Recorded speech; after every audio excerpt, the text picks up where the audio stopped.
I-perform mo sa battles ay all by myself. Kahit sabi ni Pablo, marami kayo. Sobrang saya din po namin kasi biruin mo, hindi lang po si Coach Tel nag-coaching sa amin. Sobrang overwhelmed po kami at sobrang na-appreciate po talaga namin. Sobrang kinilig po kami. Lahat ng voices niyo po, powerful. With great power comes great responsibility. Yes. Ay, powerful. Kailangan balance po yung Yeah. paglaban. Ngayon po kasi parang medyo naglalaban. So, try po natin na kung ano man yung dapat umangat, siya yung umangat. Kung ano dapat na suporta, yung suporta. Di ba after nung something, tas papasok ka ng tahimik, pwede mo siyang i-tone down. Pasukin mo rin siya ng... yung atmosphere ba, parang...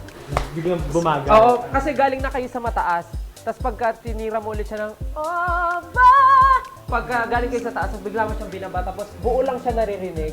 Tapos papasok siya na dun siya pwedeng umangat ng konti. Para may pahinga yung audience, parang mas mapifeel lang nila siguro yung intention ng song.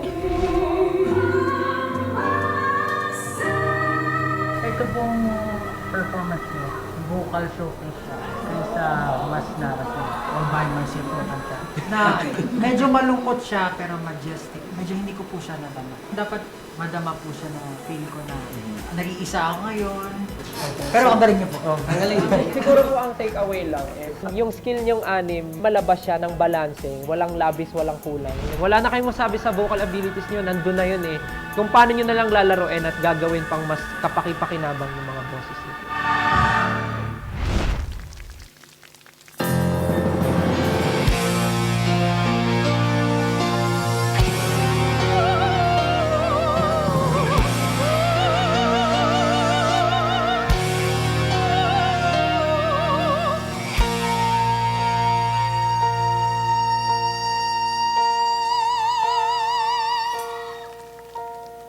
When I was young, never needed anyone,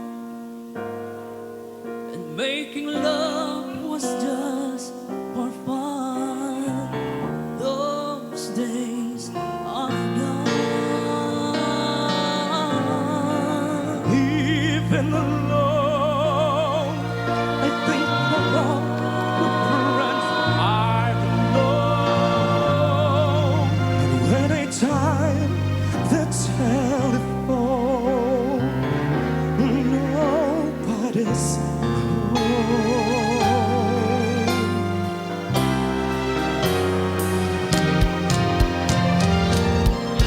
All by myself, don't wanna be all by myself anymore.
Kamusta? Buhay pa ba yung mga salamin sa bahay nyo?